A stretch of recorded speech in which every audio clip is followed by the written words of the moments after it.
We've been discussing a landmark for Egypt, the country's first free elections to choose a president. The first time, really, in a 5,000-year history dating back to the pharaohs. Now, the transition to democracy since Hosni Mubarak's fall last year has been messy, and the election is proving to be a messy affair as well. There's also rising violence, a rocky economy. We're going to be talking about all of those issues in the second half, and also about what's really up for grabs in this entire election, really Egypt's future. Now, with me in the studio, if you weren't here in the first half, I have Shahira Rigaud. You're a member of the Association of Copts here in France. And I have Bernard Haeckel. You are a professor of Near Eastern Studies at Princeton University. And joining us via satellite from Washington, D.C., we have Eric Traeger. He's a fellow at the Washington Institute for Near East Policy.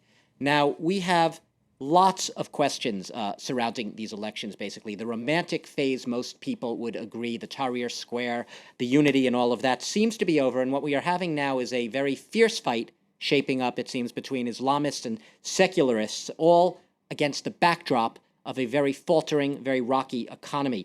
A sense of enthusiasm, nonetheless, among Egyptians about the fact that they are getting to choose an election, a president in free elections. Let's just hear what one voter had to say today here on the streets in Cairo. It's the first time the country is choosing its president since the pharaohs. Now we have the right to choose the person we think is best for the job. Now, it's been a messy election, but some thought it wouldn't come to pass at all. Now, Egyptians seem to be proud, in a sense, of their new freedom to speak out, however discordant the voices. Eric Traeger in Washington, I'd like to sort of start off with you, turning to another issue. Some people saying Egypt got the entire democratic process backward. They held this vote before they drafted a new constitution. And one of the country's most prominent journalists, Hassanin Hickel, wrote in the Daily Al-Ahram newspaper that electing a president without a constitution is like getting married without any binding marriage contract. Look at what he wrote here. We have I'm not sure if you could see it in Washington, but we do not have it actually. But basically, getting married without a contract. Do you agree, Eric Traeger? I completely agree with that. Look, again, the problem is that Egyptians are once again heading to the polls to elect a president. Previously, it was to elect a parliament, and that institution has not had its powers defined. So they're going to elect somebody who will definitely be politically influential. He will definitely seem legitimate unless there is widespread forgery. And he will have to use that influence to fight against the military, which will still hold the weapons and much of the economy, as well as the parliament, which is dominated by Islamists. He'll have to fight against them for power. And that struggle is going to really hamper the country's ability to restore security, to attract foreign investment. None of that will return until the politics of Egypt is resolved, and I don't think this will do it. Shahira Rigaud, do you think they should have had the Constitution first and then gone to the vote, or hold the vote now because you could wait forever and never hold it? Most of us thought that the ideal thing would have been to have the Constitution totally at the beginning, even before the legislative elections, the parliamentary elections.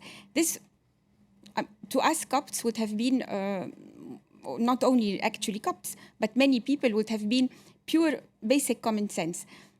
This was not the case. The army chose a very sort of ridiculous referendum at the beginning, which was not really... back in March of last year. Yes, totally at the beginning, just after the overthrow of Mubarak, and then the parliamentary elections, and now the presidential elections.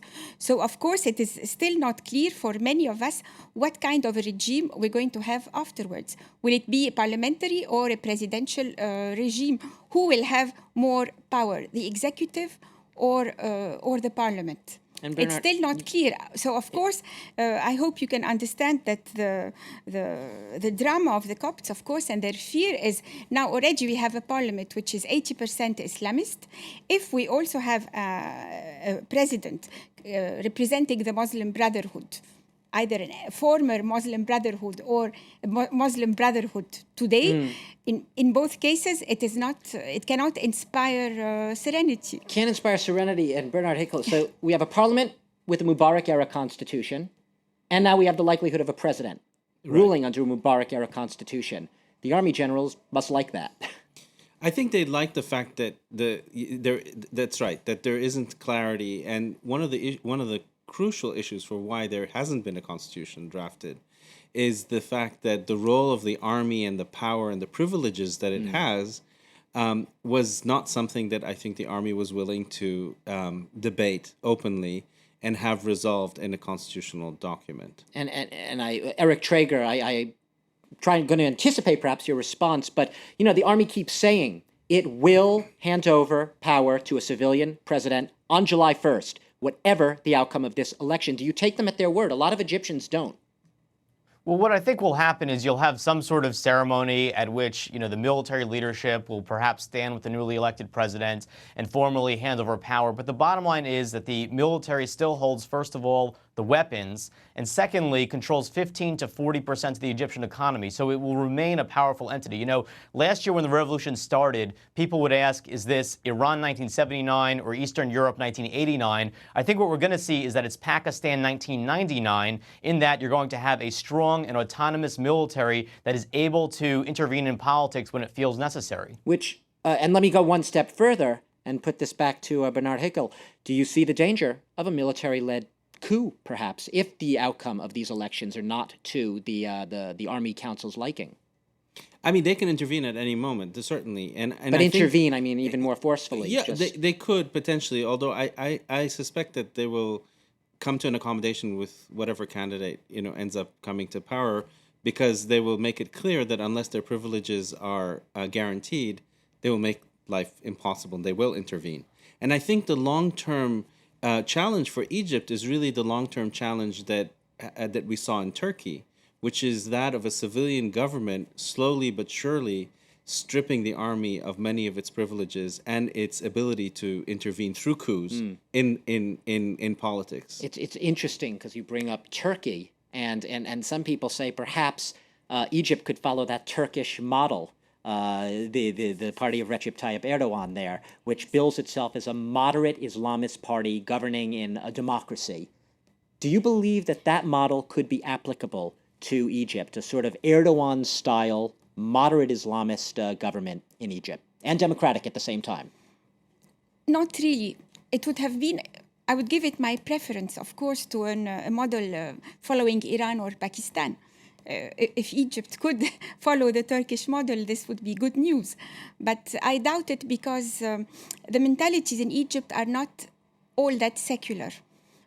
In Turkey, you have a history which goes back to Atatürk in 1920s. Their whole history was they were forcibly their secular. modern history obliged them to become secular after the fall of the Ottoman Empire. And I don't know if it has occurred to you, but there is a very strong link between the downfall of the Ottoman Empire in the 1920s, and the creation of the Muslim Brotherhood in Egypt in 1928. It was a sort of transmission de pouvoir, so that a passage, a handing over of power of the Muslim Sunnite doctrine. Its base was no more Constantinople or Istanbul, but rather Cairo. And this is interesting. Either one of you, Eric or Bernard, could take this, but you could say the Muslim Brotherhood in Egypt was technically outlawed. It was banned under Mubarak for years. Yet they did remain politically active, especially in Egyptian society, in the communities. And they provided they provided social services where the government had failed to provide them, which explains to some extent the success that they've had in the parliamentary elections. And Eric Traeger, I just want to stick with this issue for one moment. The Salafists, we haven't talked much about them, but they sort of are trying to pitch themselves as an unscary party. They're saying that once you see them in power, they will be a lot more sort of agreeable and even moderate than many people expect. What do you think of that? Do you think it's impossible to be Salafist and fit into a sort of democratic polity at the same time? I mean, look, it depends how we define democratic polity. If it means participating in elections and nothing else, then clearly Salafists have done that and can continue doing that. But if we identify democracy as something greater, as entailing certain civil liberties and basic personal rights, then that's clearly at odds with Salafism, and frankly, I think it's clearly at odds with Islamism. What Islamism in general aspires to do is to establish a state under the law of the Sharia. And to interpret the Sharia, but to essentially give a religious doctrine veto power over the legal system. And there's a point that I want to bring up, getting back to something that Professor Heikel said earlier. He said that, given Egypt's economic situation, there's reason to believe that the Islamists could moderate and could maybe not be so theocratic. I mean, I frankly think that demonstrates a misunderstanding of Islamism, because what Islamists believe is that the reason why Egypt is having economic problems is because the economic system hasn't been run Islamically, because there's interest-based banking, for example. So for them, the current situation that Egypt is in only proves the necessity of a system that is even more religious and more theocratic. It does not suggest to them they need to tone that back. If I can just, I mean, I don't disagree. I just think that if they pursue that the Islamization of the economy, of the Egyptian economy, that's a certain recipe for disaster and failure. And they will be out of power. I mean, and that's like, short order. I would like to actually turn towards the economy because, obviously a giant issue in Egypt is tourism. Before the revolution, if we want to call it that, tourism was a big chunk of its economy. It's gone down by quite a bit. They're hoping to pick it up again. The rest of the economy is in very dire straits. I just want to show our viewers a quick chart that sort of gives a sense. You can see it there of the grim picture economically. Population, 1 in 5 Egyptians right now below the poverty line. 1 in 5. Unemployment above 12%, as you can see. That's general, because across the population, under 25 years old, which is a large chunk of the Egyptian population, it's about 30%. Almost 1 in 3 young Egyptians under 25 or under out of work.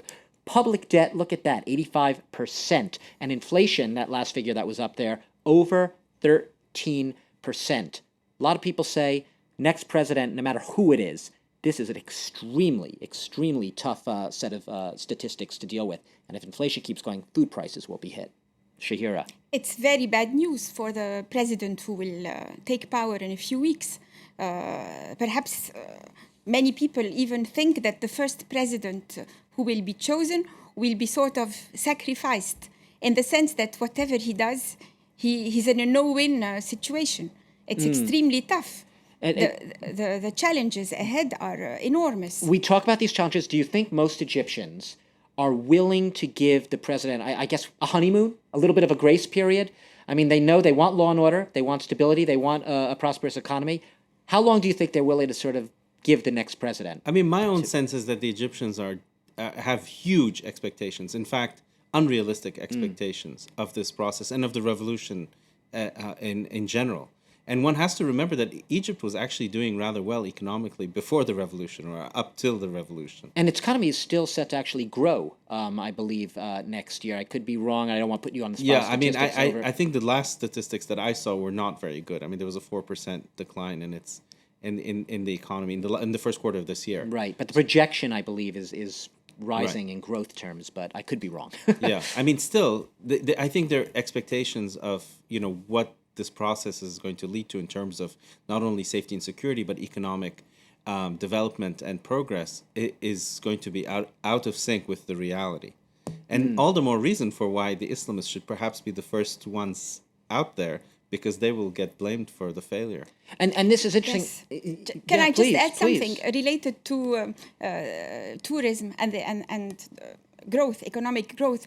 For the moment, one of the industries in Egypt which can produce a lot of returns and yields without much effort is the tourism industry, because it has been through and quite successful for whole decades. Can you imagine a Salafist in charge of as a president, in charge of the economic policy, and how will he accept tourism? How will he accept tourists, beaches, bathing suits? That's the question. I'd like to, Eric Traeger. Yes. Do you see an Islamist, let alone a Salafist, letting a Western woman wear a bikini on an Egyptian beach? I mean, in theory, is it possible that you could have private beaches in which this is permitted? Yes. Is it likely? No. I mean, when I've spoken to newly elected Salafist and Muslim Brotherhood parliamentarians. They all suggest that maybe in the short run there'll be certain allowances, but in the long run they really want a society that is governed by Islamic values. When I've asked them how they intend to replace something like beach tourism, they say they want medical caravans or for Egypt to host conferences, and they think that this could make up the difference. So we're really dealing with a certain subset and a large subset of the Egyptian body politic that isn't very realistic when it comes to ways to stimulate tourism and to revive the economy. And that's just another reason why these elections are very regrettably not going to solve anything for Egypt's current situation. Very little bit of time left. I want to end with just the foreign policy issue. We've been talking about Western tourism and all that. West very closely, also Israel watching this election, obviously, for the impact it could have on Egypt's relations with the West. We remember the Camp David Accords, obviously, and a lot of people say cornerstone of regional stability. It is under threat. I would like to play for our viewers a little soundbite from a U.S. State Department official, Robert Hormats. He's an undersecretary of state, and he was trying to sort of spin it positively, saying not much would change. Let's take a listen. The Egyptians have had parliamentary elections, and now they're just about to have presidential elections. We clearly want to work with the members of parliament in Egypt, and we clearly want to work with the new president of Egypt when that person is elected. We've been maintaining a dialogue with the current government of Egypt. Optimistic words there from that U.S. official. Bernard, do you agree? Do you think that an Islamist in power will respect the Camp David Accords, will respect that cornerstone of regional stability? Well, I think it has to be made very clear to him, and it already has, I think, been made clear to the Islamists that if they don't, the consequences for Egypt economically and politically will be extremely dire.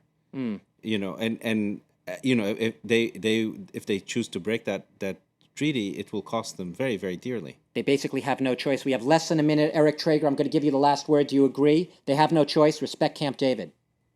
Well, I mean, it just depends how, again, we define something like that. I think that it's possible that the treaty itself could survive, but the fundamental relationship between Israel and Egypt is going to change if an Islamist wins. Just one example, it's highly unlikely. Yeah, it's highly unlikely that the next president, if he's an Islamist, will meet with his Israeli counterparts, and there will therefore be a lack of communication, which will be a real problem if there's a crisis between the two countries. Eric Traeger, we're going to have to leave it there. Joining us there from Washington, D.C., with the Washington Institute for Near East Policy. Debating with me also here today was Shahira Rigaud, member of the association, representative of the Association of Copts here in France, largest Christian community in Egypt, about 8 million people, I suppose. And Bernard Hakel, as well, professor of Near Eastern Studies at Princeton University in the United States. We've been talking about a very complicated election, a messier transition, and some of the challenges awaiting Egypt's next president. I could probably editorialize and say I don't want to be in that man's place. Thank you very much for being here, and thanks to all of you for watching the debate on this first day of the first part of Egypt's presidential election.